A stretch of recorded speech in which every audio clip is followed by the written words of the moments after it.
So what's the limiting factor behind an energy harvesting design? I guess it's probably the sleep current on whatever host device you're running. What if you could make that sleep current down in the nanoamps? Hey, it's Eamon with ipXchange, and we've got another ipXperience, this one to make up for an interview which went a little wrong at Embedded World.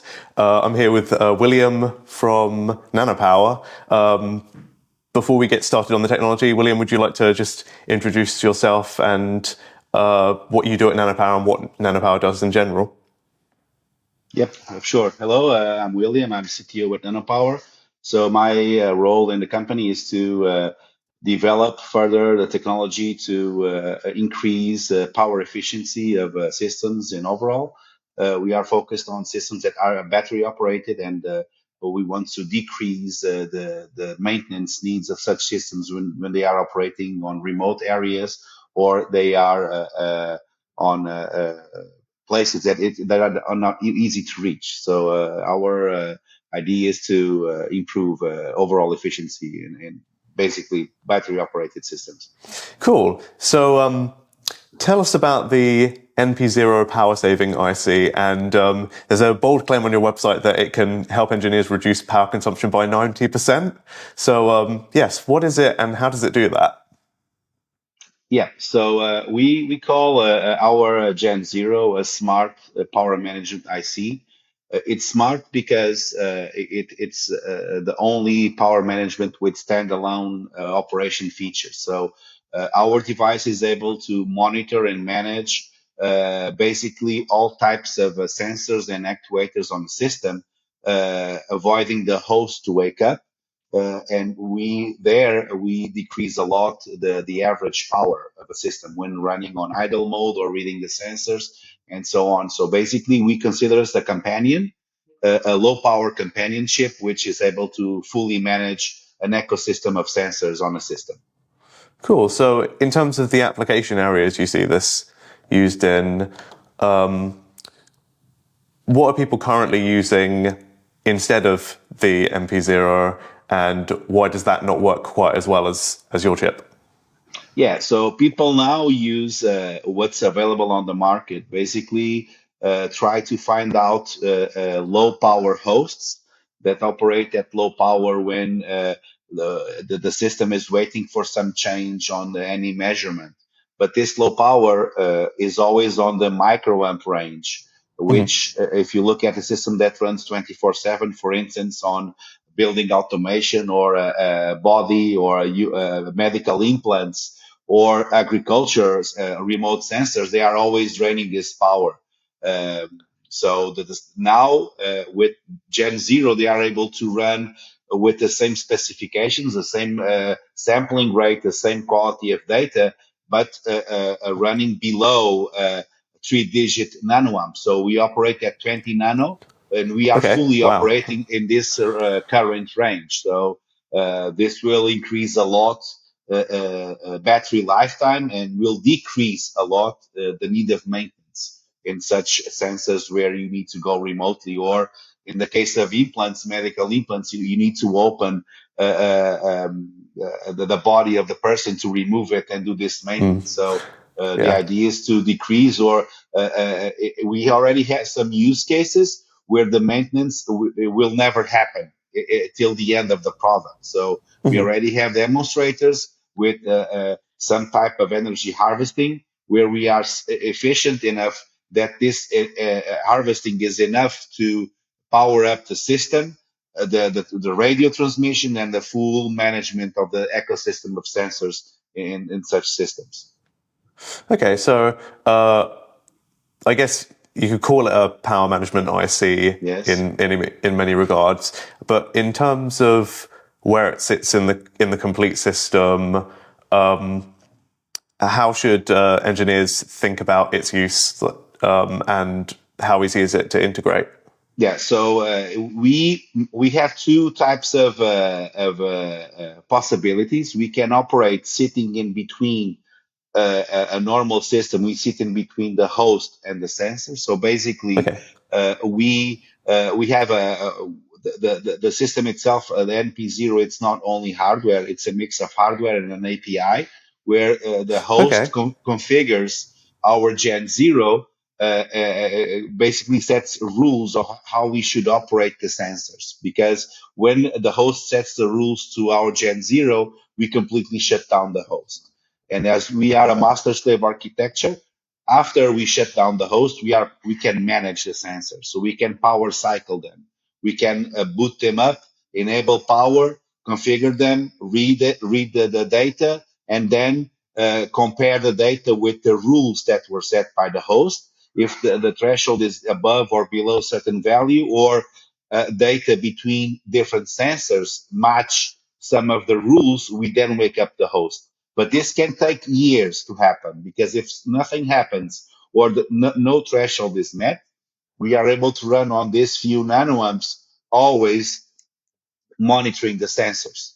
So we are a perfect fit where you need to have a change to react, and changes sometimes don't happen that often.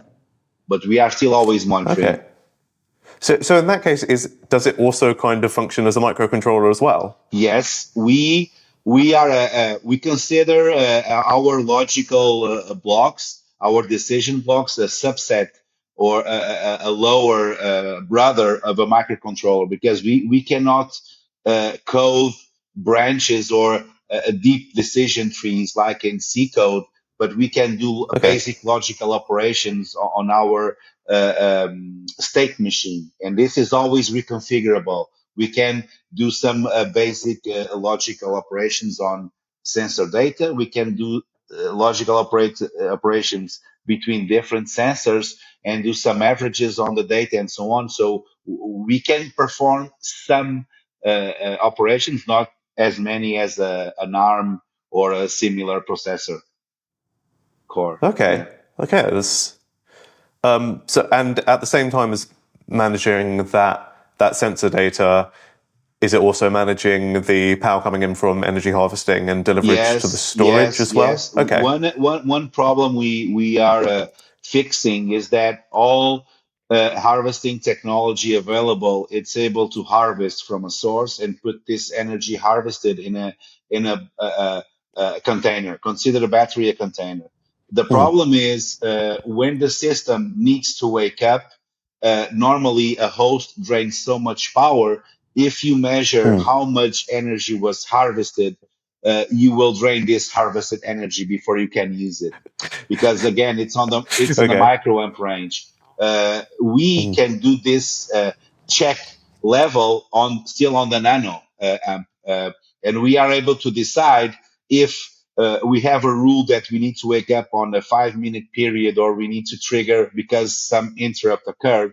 We first check if the energy there is enough, so you can send data that's needed to some control system. If it's not, we will wait till it's enough energy, and we will then send the data. I will give you an example. Yeah. Yeah. Please. We made some testing on some harvesting setups, where if you need to send each minute some data, and you need 10, the number 10 of energy, you only have Mm-hmm. 9, you would never send no data each minute.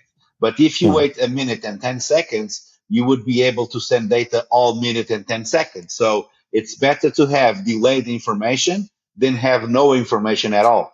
So we are able to, okay, we don't need the exact timing, but we need the data needs to feel some AI or some platform needs to fill a graph or fill some viewer. So we still Mm-hmm. can send data in some timing.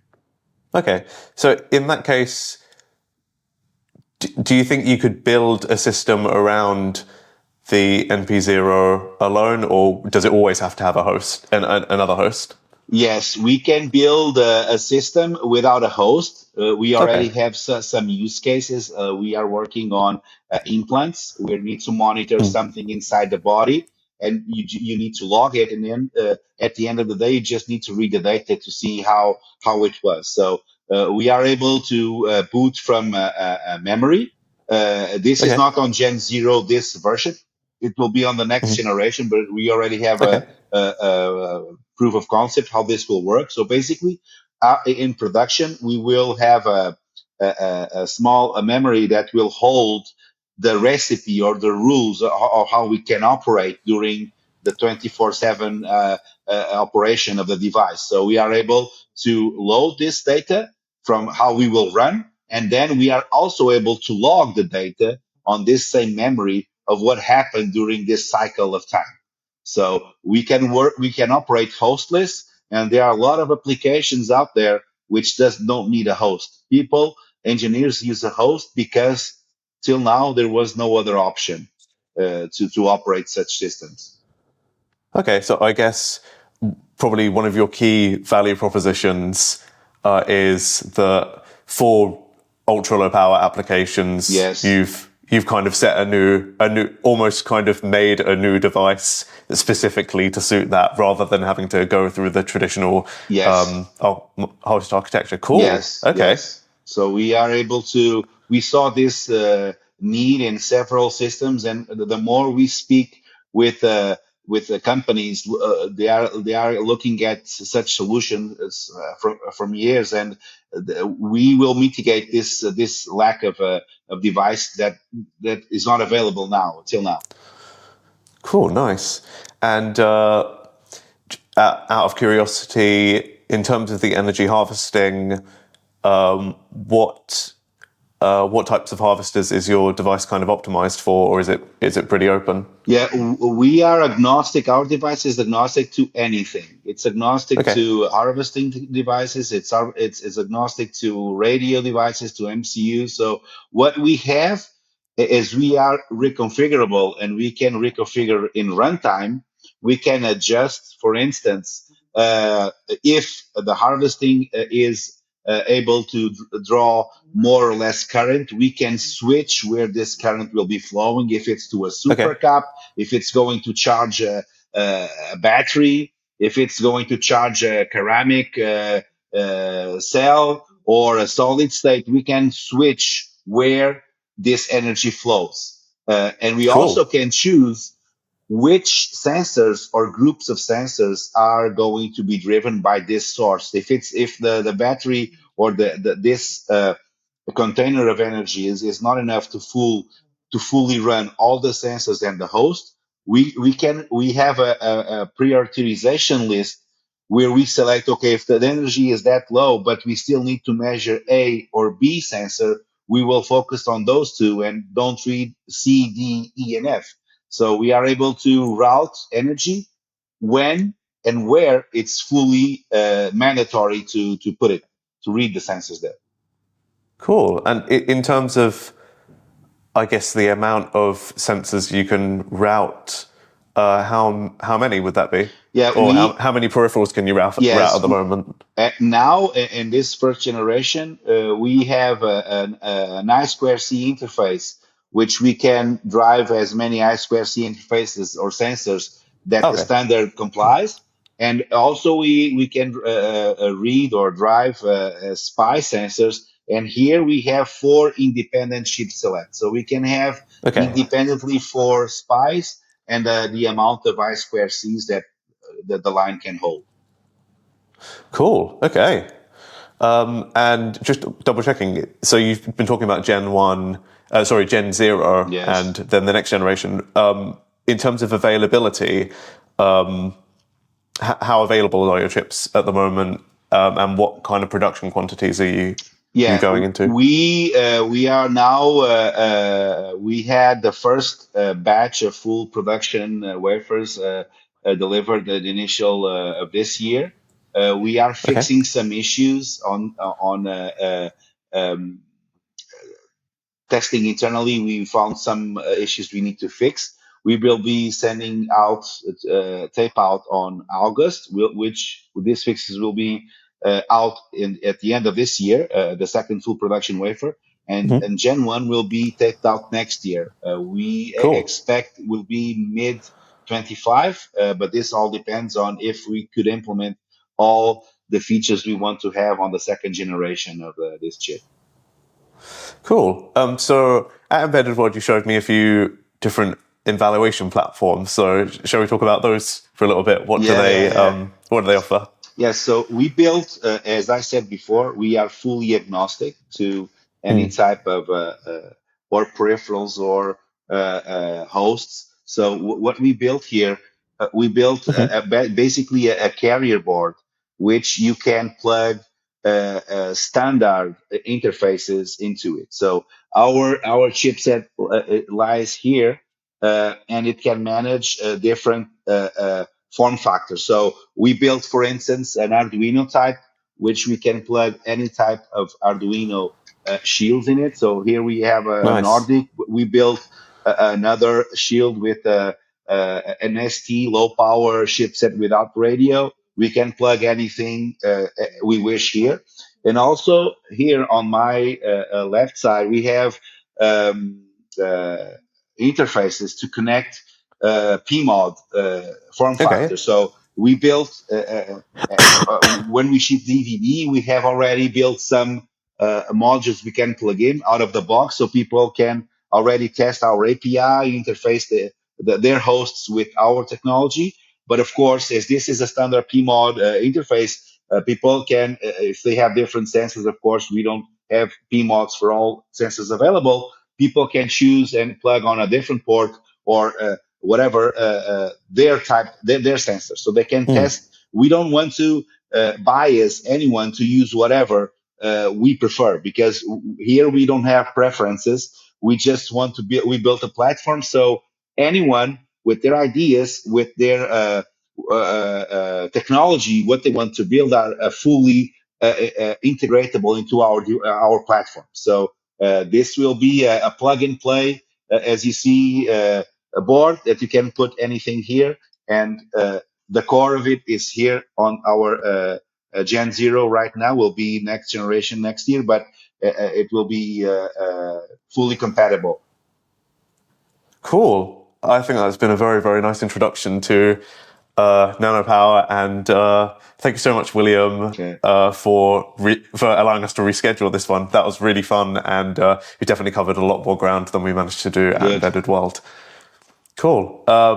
Okay, so to everyone watching, that was Nanopower with the nPZero power saving IC. And if you'd like to evaluate this technology, check out the full write up on the ipXchange website and apply to evaluate it today. Thank you, William. Bye bye. And hopefully we'll have an update when the next generation comes out. Yes, of course. Hey, yo, where my engineers at?